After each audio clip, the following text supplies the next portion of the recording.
Okay, so here we are again, and I'm going to touch on a few things with regards to the reports for the Carmelo Anthony case. So I'm going to be brutally honest with you. I have not been at the courthouse. I have a policy that, if at all possible, I do not go to the courthouse unless I'm being paid to go to the courthouse. And as one might be able to imagine, nobody's paying anybody to go to the courthouse during this trial, if at all avoidable. So most of what I'm getting, I'm gathering from news reports. I'm going to limit my comments as far as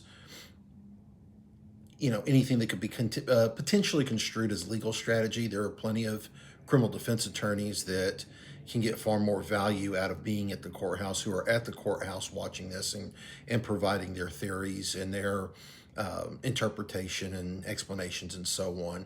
But based off of the news reports, I'm going to point out a few things that I have noticed in particularly with the six youths that were testifying today.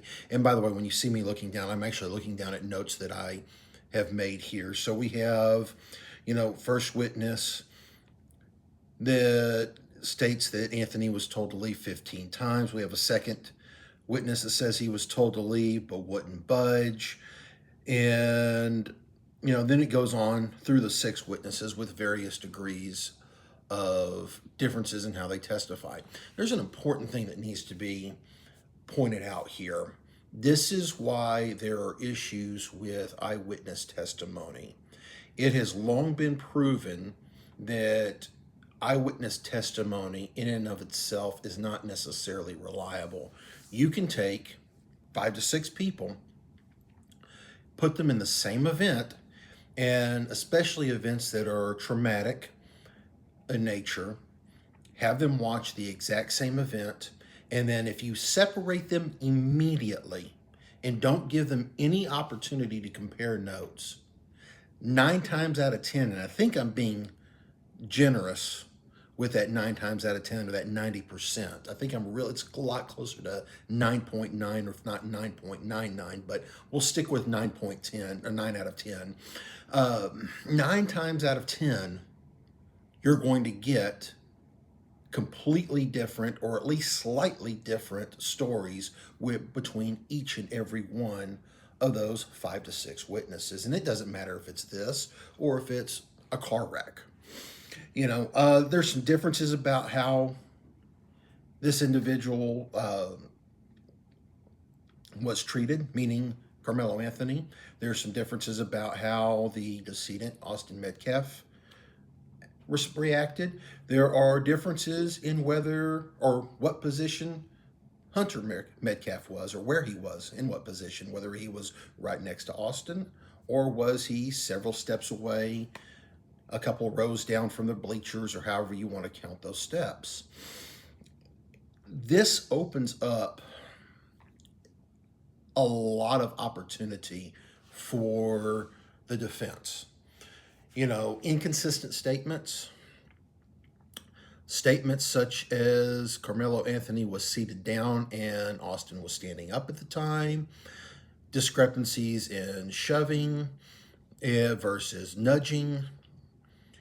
There's a lot of things here that open up doors for defense counsel to take advantage of and to capitalize on. And that does open up the door. I'm just going to say it. That does open up the door for a possible acquittal. Now, I'm not going to offer you a legal opinion on that because I'm not a lawyer.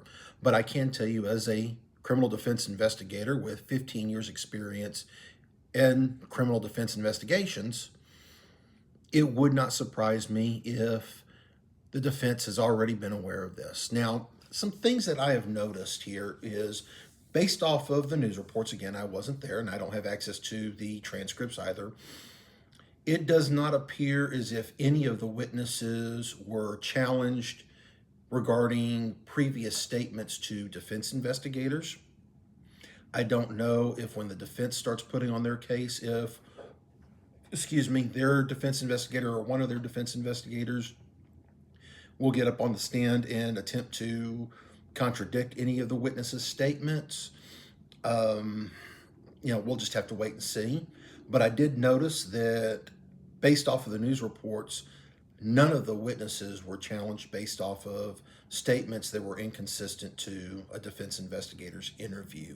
So that makes me wonder how many were interviewed, if at all, and at what point that will come up. We'll just have to wait and see.